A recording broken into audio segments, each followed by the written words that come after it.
Hi. Railway group D exams రేపటి నుండి start అవబోతూ ఉన్నాయి. సో దానికి సంబంధించిన కొంత సమాచారం అయితే ఈ వీడియోలో ఉంటుంది.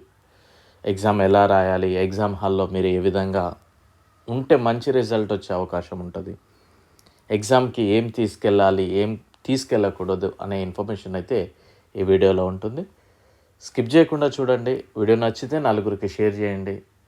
అండ్ సబ్స్క్రైబ్ చేసుకుని వాళ్ళు సబ్స్క్రైబ్ చేసుకోండి. మన యొక్క యాప్ లాస్ట్ బెంచెస్ అనే యాప్ని డౌన్లోడ్ చేసుకోండి. లింక్ డిస్క్రిప్షన్లో ఇచ్చాను. అండ్ అదేవిధంగా మీరు ప్లే స్టోర్ నుండి కూడా డౌన్లోడ్ చేసుకోవచ్చు. 8,000+ రైల్వే ప్రీవియస్ క్వశ్చన్స్కి సంబంధించిన పీడిఎఫ్ ఇందులో సోషల్ సైన్స్ జీకే ఉంటుంది. 49 రూపీస్కి ఆ పీడిఎఫ్ ఇవ్వడం జరుగుతుంది. ఆ బుక్స్ అనేది ప్రజెంట్ సేల్ అయిపోయాయి కనుక పీడిఎఫ్ ఇస్తున్నాను. అండ్ రైల్వే గ్రూప్ డికి సంబంధించి 101 షిఫ్ట్స్లోని సైన్స్ ప్రీవియస్ క్వశ్చన్స్ ఉంటాయి.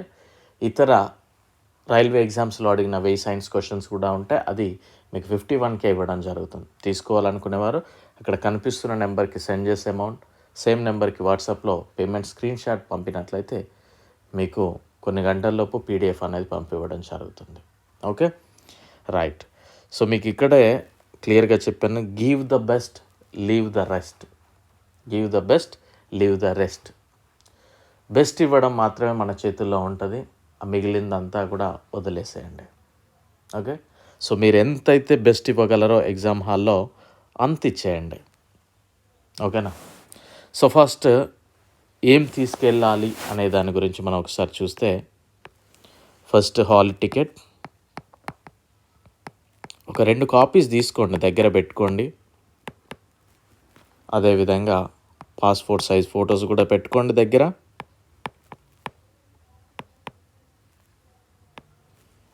And Aadhaar card.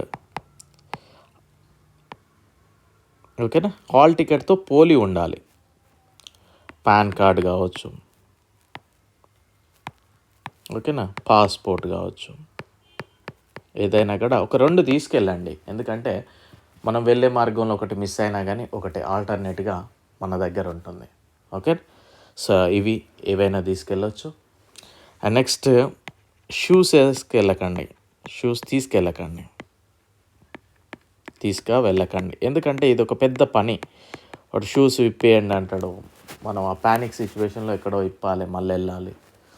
అదేవిధంగా ఆర్నమెంట్స్, గోల్డ్ కానీ ఎలాంటి ఆర్నమెంట్స్ ఉన్నా తీసివేయండి. ఓకేనా. కమ్మలు, పట్టీలు, ఈ హ్యాండ్స్కి సంబంధించి కావచ్చు, బాయ్స్ అయిన రింగ్స్, ఇలాంటివి ఏవి కూడా ఆర్నమెంట్స్ తీసుకెళ్ళకండి. ఓకేనా. నెక్స్ట్ వ్యాలెట్ కూడా తీసుకెళ్ళకండి. వ్యాలెట్ కానీ, వాచెస్ కానీ, బెల్ట్లు కానీ, ఓకేనా, ఇవన్నీ వద్దు. నెక్స్ట్ పెన్ అంటే మనకి అక్కడ పెట్టడానికి అంతేగాని లోపలికైతే తీసుకెళ్ళనివ్వరు. బయటనే మనం క్యారీ చేసినా కూడా బయటనే పడేయమంటారు. ఓకే, ఎరేజర్స్, పెన్సిల్స్ ఇవేవి కూడా వద్దు. ఓకేనా. ఎలక్ట్రానిక్ గ్యాడ్జెట్స్ ఏవి కూడా వాళ్ళు యాక్సెప్ట్ చేయరు. జస్ట్ ఖాళీ చేతులతోటి వ్యాలెట్ ప్లేస్లో లిక్విడ్ క్యాష్ కొంత పెట్టుకోండి. మీరు ఎక్కడి నుండి అన్ని వెళ్తే 1000 లేకపోతే 200, 100 మీకు ఆ లిక్విడ్ క్యాష్ మాత్రం పెట్టుకెళ్ళవచ్చు. అంతేగాని వ్యాలెట్స్ అయితే వాళ్ళు ఎంకరేజ్ చేయరు. నార్మల్గా చెప్పులు వేసుకొని వెళ్ళండి. షూస్ అవాయిడ్ చేయండి. ఎందుకంటే ఇదంతా కూడా చాలా టైం పడుతుంది. వాళ్ళు ఎక్కడో ఒక దగ్గర పెట్టండి అంటారు. మనం వెళ్ళేదే హరిహరిగా, ఎగ్జామ్ టెన్షన్లో ఉంటాం. సో మళ్ళీ వేరే వెళ్ళి అక్కడ లైన్లో నిల్చొని బ్యాగులు పెట్టి అదంతా కూడా వద్దు. ఖాళీ చేతులతో వెళ్ళడం best. Hall ticket, passport size photos, Aadhaar card, pan card, passport ఏదన్నా మంచి వ్యాలిడ్ కరెక్ట్గా డీటెయిల్స్ ఉన్నవి తీసుకెళ్ళండి. లిక్విడ్ క్యాష్ ఏమైనా ఉంటే పాకెట్లో పెట్టుకుని ఫ్రీగా వెళ్ళండి. ఓకే, ఇది మెయిన్గా ఇవి చేయండి. అండ్ నెక్స్ట్ చాలామందికి చేసే ఏంటి అంటే, నేను చాలాసార్లు చూసాను ఎగ్జామ్ సెంటర్స్లో, టైంకి వస్తారు, టైంకి కరెక్ట్. ఇక వాడు గేట్ క్లోజ్ చేస్తాడు, ఇంకొక 10 మినిట్స్లో అన్న టైంకి వస్తూ ఉంటారు. అలాంటి అలవాటు మానేసుకోండి. 1 గంట ముందు వెళ్ళండి. మనం ఒక మూవీకి వెళ్ళామనుకోండి, ఏం చేస్తాం, 1 గంట ముందు బుక్ మై షోలోనైనా బుక్ చేసుకుంటాం, లేకపోతే వెళ్ళి టికెట్స్ కొద్దిగా ముందే వెళ్ళి టికెట్స్ తీసుకుంటాం కదా, అలానే అనుకొని ఎగ్జామ్ కనుక ఒక గంట ముందే, అంటే గేట్ క్లోజ్ చేసేదానికి గంట ముందు కాదు, గేట్ ఓపెన్ చేసేదానికి గంట ముందే, గేట్ ఓపెన్కి గంట ముందే వెళ్ళండి. ఎందుకంటే చాలామంది ఏదో ఇప్పుడు మౌలాలి అనుకోండి, సో ఉప్పల్ నుండి మౌలాలికి 1/2 అవర్ పడుతుంది, 1/2 అవర్ పడుతుంది కనుక నేను కరెక్ట్ టైంకి వెళ్తా అంటే 45 మినిట్స్ బిఫోర్ నేను ఇంట్లో నుండి బయలుదేరితే సరిపోతుంది అని ఇలాంటి క్యాలిక్యులేషన్స్ వద్దు దయచేసి. మనం వెళ్ళే మార్గంలో ఏమైనా జరగవచ్చు, ట్రాఫిక్ ఉండవచ్చు, సో అన్నీ మనకి అనుకూలంగా జరగవు కనుక ఒక గంట ముందే, గేట్స్ ఓపెన్ చేయడానికి గంట ముందే మీరు అక్కడికి వెళ్ళే ప్రయత్నం చేయండి. ఓకే, ఎగ్జామ్ సెంటర్స్ తెలియకపోతే తెలుసుకోండి, 1కి 2 సార్లు తెలుసుకోండి. మీరు సిటీలో ఉన్న వాళ్ళ ఏదంటే మీకు సిటీ నోటెడ్ అయ్యేది ఉంటే ఒకసారి వెళ్ళి చూసుకోవచ్చు కూడా బిఫోర్ డే, ఇదేనా సెంటర్ కాదా అన్నానే అక్కడ గేట్ వాళ్ళు ఉంటారు కదా, వాచ్మెన్స్ లేకపోతే ఎవరైనా, వాళ్ళని అడగవచ్చు, క్లారిటీ తెచ్చుకోండి. ఎందుకంటే మీరు ఎన్నో రోజులుగా కష్టపడి చదువుతున్నారు కదా, ఈ చిన్న చిన్న కారణాల వల్ల మనం జాబ్ మిస్ చేసుకోవద్దు. చాలామంది అక్కడికి టైంకి వస్తూ ఉంటారు, గేట్ క్లోజ్ చేస్తారు, బ్రతిమలాడుతూ ఉంటారు, ప్లీజ్ సార్ నేను చాలా కష్టపడ్డా సార్, నాకు ఇదే లైఫ్ సార్, అది ఇది అని వాళ్ళని బ్రతిమలాడుతూ ఉంటారు, గేట్ ఎంటర్ చేయలేకపోయారు. నువ్వు అంత కష్టపడ్డప్పుడు కొంత జాగ్రత్తగా ఒక గంట ముందు ఉండాలనే ఆలోచన కూడా మీలో ఉండాలి కదా, ఆలోచించండి ఒకసారి. ఓకేనా, సో గేట్ ఓపెన్ చేయడానికి గంట ముందే ఉండండి, ఆ వాల్యుబుల్ థింగ్స్ ఏవి కూడా మర్చిపోకండి. అండ్ నెక్స్ట్, వీలైనంత వరకు కూడా కూల్గా ఉండడానికి ప్రయత్నం చేయండి, కూల్గా ఉండడానికి ప్రయత్నం చేయండి. ఓకేనా, కూల్గా ఉండడానికి ప్రయత్నం చేయండి. ఎందుకంటే మనం టెన్షన్ పడితే ఏమవుతుందంటే దానివల్ల లాసే ఎక్కువ ఉంటుంది. ఆ లాస్లో మనం మిస్టేక్స్ చేస్తాం, వచ్చినవి కూడా మిస్టేక్ చేస్తాం, కంగారుతోటి టైం సరిపోదు. ఓకేనా, సో ఇలాంటి అన్ని ఇష్యూస్ ఉంటాయి కనుక కూల్గా ఉండడానికి ప్రయత్నం చేయండి. మీరు అనవచ్చు, అన్న అంత టెన్షన్లో కూల్గా ఎలా ఉంటామని. సో లైఫ్ అంటే ఓన్లీ రైల్వే జాబ్ మాత్రమే కాదు, లేకపోతే ఏదో గవర్నమెంట్ జాబే కాదండి, మాత్రమే కాదు. జస్ట్ మీ ప్రతి ఒక్కరికి ఒక డ్రీమ్ ఉంటుంది, ఎస్ ఒక డ్రీమ్ ఉంది కరెక్టే, కానీ దాన్ని అచీవ్ చేయడానికి టెన్షన్ పడితే మనం అచీవ్ చేయడానికి చాలా ఇబ్బంది ఎదుర్కోవాల్సి వస్తుంది. అది మన ఒక విజయాన్ని కొద్దిగా దూరం చేస్తుంది. సో మీరు ఎంత కూల్గా, ఎంత కామ్గా ఉంటే మీకు అంత బెనిఫిట్ ఉంటుంది. ఓకేనా, సో మనం చేయాల్సిన పని ఏంటిది, చదవడము అయిపోయింది, ఇక రాయడం అంతే. ఆ జాబ్ మనకు వస్తుందా రాదా అనేది కేవలం మన మీద మాత్రమే డిపెండ్ అయి ఉండదు, పక్కనోని మీద కూడా డిపెండ్ అయి ఉంటుంది. ఎందుకంటే ఒక పోస్ట్కి 2 రాశారనుకోండి, ఒక పోస్ట్కి 2 పర్సన్స్ ఎగ్జామ్ రాశారు, ఇద్దరికి కూడా 100 మార్కులు 100 మార్కులు వచ్చినాయి. అప్పుడు వాడు క్యాస్ట్ వైజో లేకపోతే డేట్ ఆఫ్ బర్త్ వైజో ఇస్తాడు. ఆ డేట్ ఆఫ్ బర్త్ వైజ్ ఇచ్చాడు అనుకోండి, సేమ్ క్యాస్ట్ అయినా డేట్ ఆఫ్ బర్త్ వైజ్ ఇచ్చాడు అనుకోండి, దానికి మనం బాధ్యులమా? మనం 100 మార్కులకు కరెక్ట్ కృషి చేశాం, కానీ మనకు ఆ జాబ్ రాలేదు అంటే జాబ్ని డిసైడ్ చేసేది ఒక మన కృషి మాత్రమే కాదు, పక్కన దాని మీద కూడా మనకు డిపెండ్ అయి ఉంటుంది కనుక, సో మీరు మీ యొక్క బెస్ట్ ఇవ్వండి అంతే. మీరు ఎంత చదివారో, ఎంత ఎగ్జామ్లో ఎఫర్ట్ పెట్టి రాయగలరో అంత రాసేయండి, మిగిలింది వదిలేసేయండి. ఎగ్జామ్ హాల్ నుండి బయటకు వచ్చిన తర్వాత అస్సలు ఆలోచించవద్దు, వచ్చిందా ఎస్ ఓకే ఫైన్, రాలేదా నెక్స్ట్ ఆల్టర్నేట్ ఏంటనేది, అంతే. దాని గురించి ఆలోచించి దాని గురించి కుంగిపోవాల్సిన అవసరం అయితే లేదు. ఓకేనా, నెక్స్ట్, సో ఎగ్జామ్ హాల్లో ఏ విధంగా ఎలా ఏంటి అనేది మనం చూస్తే, ఫస్ట్ చాలా జాగ్రత్తగా పాటించే ప్రయత్నం చేయండి, కూల్గా వెళ్ళండి, ఎగ్జామ్ సెంటర్కి కూల్గా వెళ్ళండి, ప్రశాంతంగా.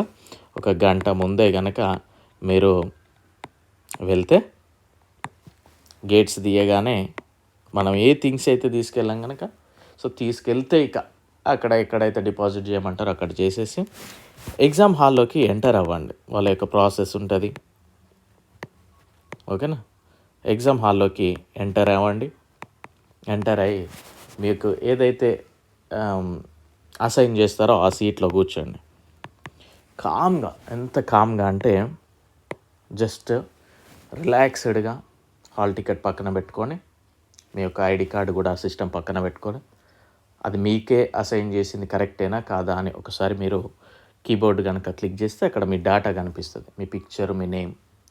రిలాక్స్డ్గా కూర్చోండి, కళ్ళు మూసుకోండి, మీ ఇష్టదైవాన్ని కొద్దిసేపు ప్రార్థించండి, మెడిటేషన్ చేయండి. అంతే, కామ్గా, ఎవరితోటి మాట్లాడకుండా కామ్గా రిలాక్స్డ్గా ఉండండి. సో వాళ్ళ ఫార్మాలిటీస్ వాళ్ళు చూసుకుంటూ ఉంటారు, సైన్లు పెట్టడము, లేకపోతే తాంబుల మనకి రఫ్ పేపర్ ఇవ్వడమా, పెన్లు ఇవ్వడమా, వాళ్ళ పని వాళ్ళు చేసుకుంటూ ఉంటారు. కామ్గా రిలాక్స్డ్గా కూర్చోండి.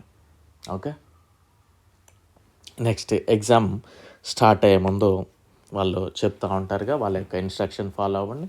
మెయిన్గా చూజ్ యువర్ డిఫాల్ట్ లాంగ్వేజ్ దగ్గర చూజ్ యువర్ లాంగ్వేజ్ అని ఒక ఆప్షన్ అడుగుతుంది. ఓకేనా, ఈ ఒక ఐకాన్ వస్తుంది మీకు. ఇక్కడ మెయిన్గా చేయాల్సింది ఏంటి అంటే, మీరు ఎగ్జామ్కి అప్లై చేసేటప్పుడు ఇంగ్లీష్ అని పెట్టారనుకోండి, కేవలం ఇంగ్లీషే చూపెడుతుంది ఇక్కడ. సో మీ పేపర్ ప్రతిదీ కూడా ఇంగ్లీష్లోనే కనబడుతుంది. లేదు మీరు ఎగ్జామ్ అప్లై చేసేటప్పుడు తెలుగు అని పెట్టారనుకోండి, ఇక్కడ చూజ్ యువర్ లాంగ్వేజ్ దగ్గర తెలుగు అండ్ ఇంగ్లీష్ చూపెడుతుంది. ఇక్కడ మీరు ఏం చేయాలి అంటే, మీకు సిస్టమ్ మీద ఒకటే క్వశ్చన్ అంటే ఒకటే లాంగ్వేజ్లో క్వశ్చన్ కనిపిస్తుంది. ఓకేనా, సో మీకు తెలుగులో ఎక్కువ చేయగలరు అనుకుంటే తెలుగు క్లిక్ చేయండి. లేదు నేను ఎక్కువగా ఇంగ్లీష్లో చేయగలను అనుకుంటే ఇంగ్లీష్ క్లిక్ చేయండి. ఓకే, సో తెలుగులో క్లిక్ చేశారు, ప్రతి క్వశ్చన్ కూడా మీకు తెలుగులోనే కనిపిస్తుంది.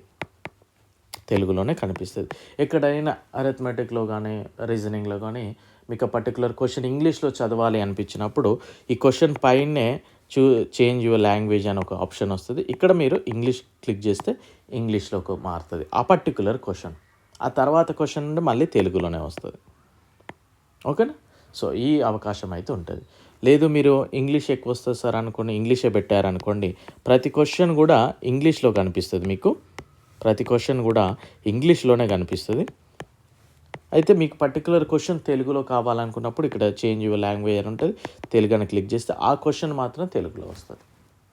ఓకే, సో ఇది ప్రాసెస్. నెక్స్ట్ ఏం చేయండి అంటే, దీనికంటే ముందే ఒకవేళ కొన్ని సెంటర్లలో మనం పోయే వరకు అక్కడ రఫ్ షీట్స్ పెడతాడు, పెన్ను పెడతాడు. కొన్ని సెంటర్లలో కరెక్ట్ 2 minutes బిఫోర్ ఇస్తామని కొద్దిగా షోలు చేసే వాళ్ళు కూడా ఉంటారు. సో ఒకవేళ ముందే ఇచ్చేది ఉంటే ఎవడు చూడని టైంలో ఆ కార్నర్లో, ఆ పేపర్ మీద కార్నర్లో మీరు ఏమైనా మర్చిపోగలను అనుకునేటివి ఉన్నా, రీజనింగ్లో ఏబిసిడీలు ఆర్డర్లు మీకు ఐడియా లేకపోయినా అవి రాసే ప్రయత్నం చేయండి. ఎవరేమన్నారు, ఒకవేళ చూశాడు అనుకోండి రిక్వెస్ట్ చేయండి, ఏం కొట్టారు బయటకు ఏం నెట్టారు. ఓకే, సో కాకపోతే మరీ ఇక ఏమన్నాడు కదా అన్నట్టు వాడిని ఎదురుగానే రాయడం కాదు, ఏదో చిన్నగా వాళ్ళు లేనప్పుడు అట్లా రాసుకుంటే అయిపోతుంది.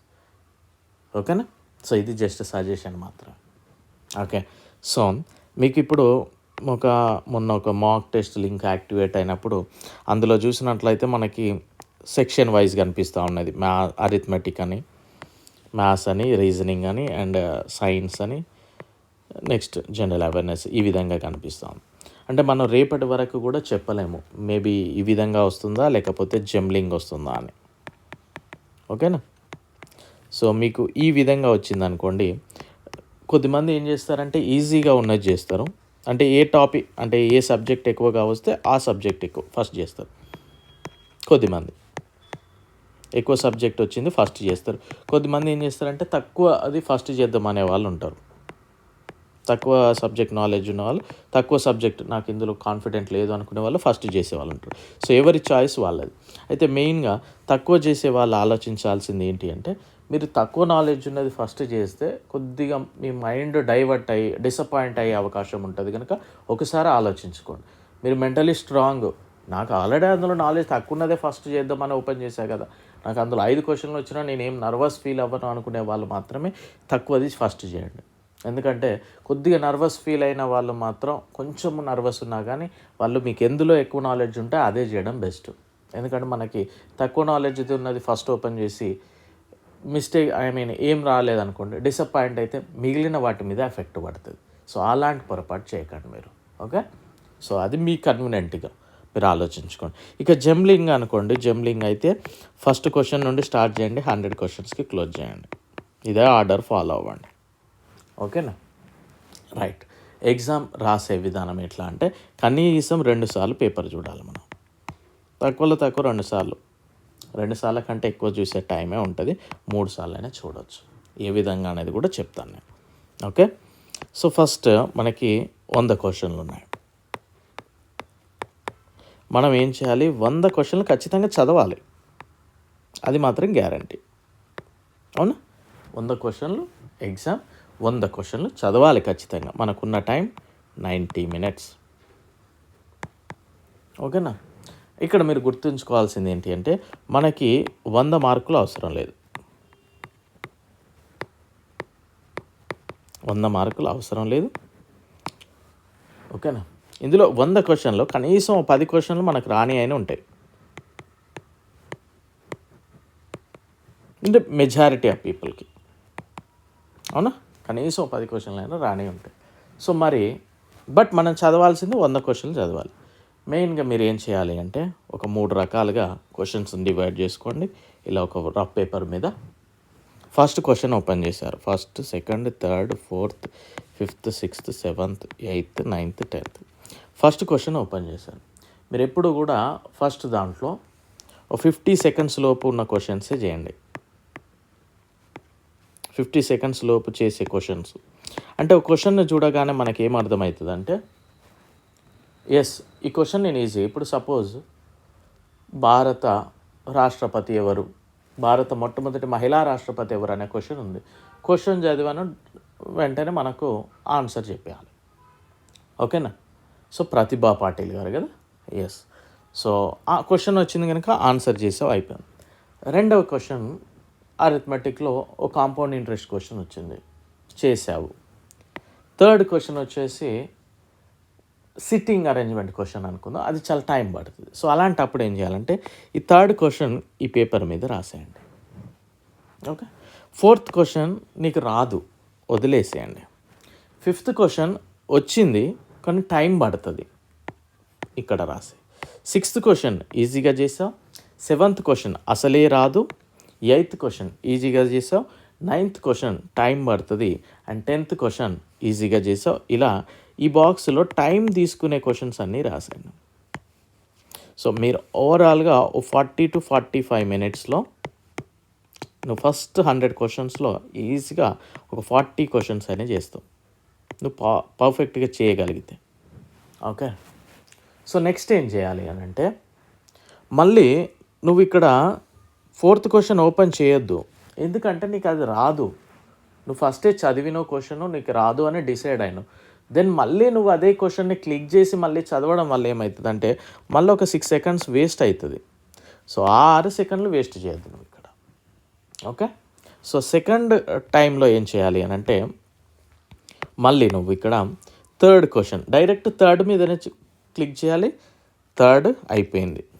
ఫిఫ్త్ క్లిక్ చేయాలి, అయిపోయింది. నైన్త్ నీకు అది వచ్చు బట్ కొంచెం వెంటనే ట్రిగ్గర్ అవ్వట్లే, అంటే ఎలా చేయాలనే ఆలోచన రావట్లే, బట్ వచ్చానే కాన్ఫిడెంట్ ఉంది, బట్ నువ్వు చేయగలవు. ఓకేనా? అంటే కొంచెం ఎక్కువ ఆలోచిస్తే చేయగలవు. అలాంటి క్వశ్చన్స్ అన్నీ కూడా వదిలేసేయాలి. మిగిలినవన్నీ కూడా ఆ పేపర్లో క్రాస్ చేసుకోవాలి.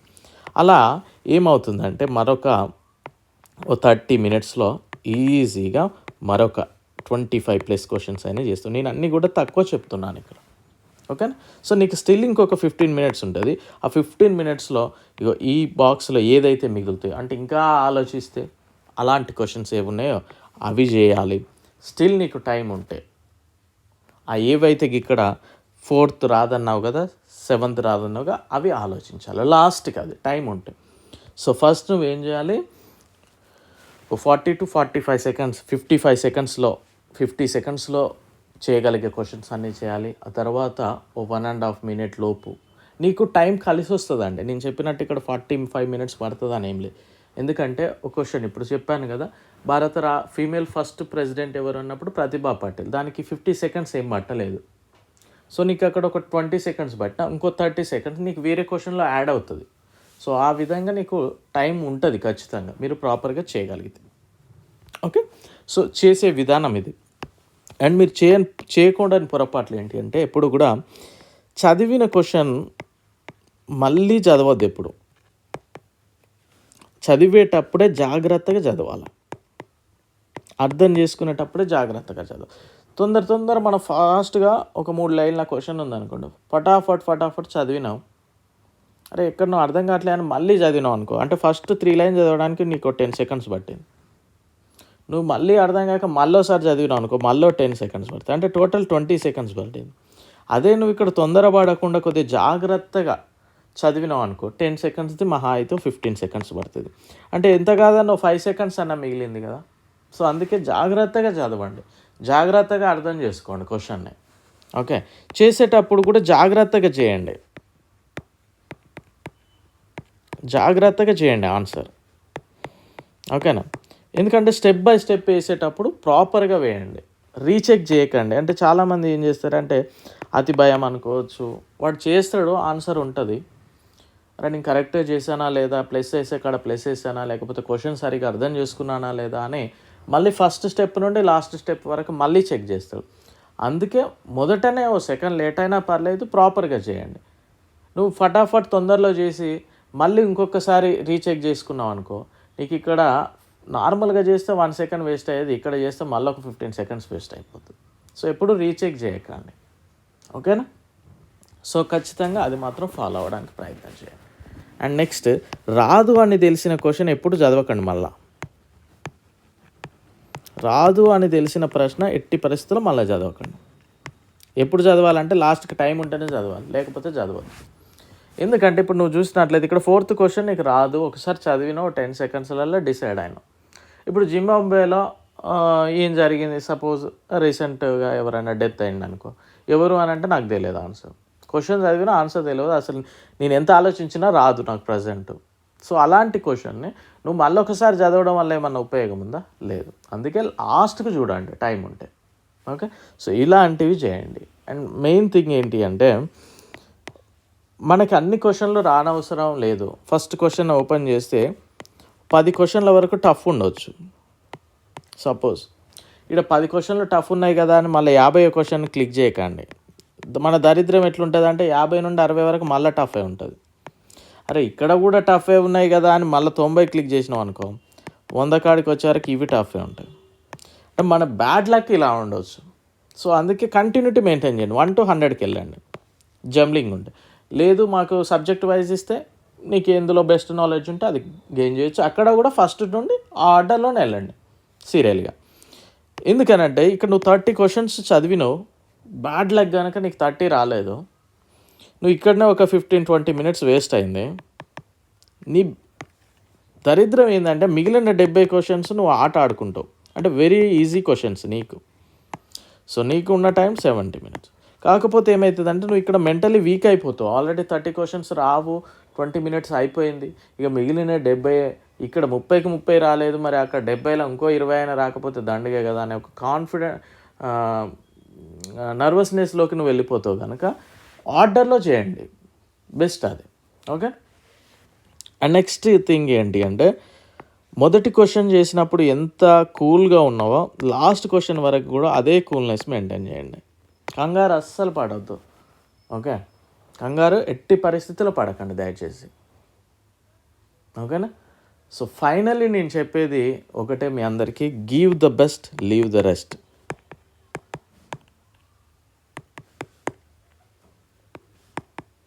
Give the best, leave the rest. Best ఇవ్వండి అంతే, మిగిలిందంతా కూడా మన చేతుల్లో ఉండదు. కనుక మనం ఏమైతే ఇవ్వగలమో అది 100% ఎఫర్ట్ పెట్టిస్తే సరిపోతుంది. చాలామంది నాకు మెసేజ్ చేస్తుంటా, అన్న నాకు ఇది లైఫ్ అన్న, నాకు జాబ్ లేకపోతే ఏదేదో చెప్తూ ఉంటారు. ఓకే, బట్ లైఫ్ అంటే ఓన్లీ రైల్వే జాబో లేకపోతే గవర్నమెంట్ జాబో కాదండి, ఇంకా చాలా ఉంటుంది. బతకడానికి ఎన్నో మార్గాలు ఉన్నాయి కదా. ఓకే, ప్యాషన్ ఉంటుంది ఖచ్చితంగా, కాదనలేం. కాకపోతే అన్ని వేళల్లో మనం అనుకున్నది జరగకపోవచ్చు, కనుక మన ప్రయత్నం మాత్రం సక్రమంగా ఉండేలా చూసుకోవాలి. ఓకేనా, సో అందరికీ ఆల్ ది వెరీ బెస్ట్. బాగా రాయండి, కూల్గా రాయండి. దీనికంటే ఇంకా వస్తే సంతోషం, రాలేదంటే ఇంకా దీనికంటే బెటర్ ఆపర్చునిటీస్ మీకోసం ఎదురు చూస్తున్నాయనే ఆలోచనతో ఉండండి, హ్యాపీగా ఉండడానికి ప్రయత్నం చేయండి. ఓకేనా, so thank you, have a nice day.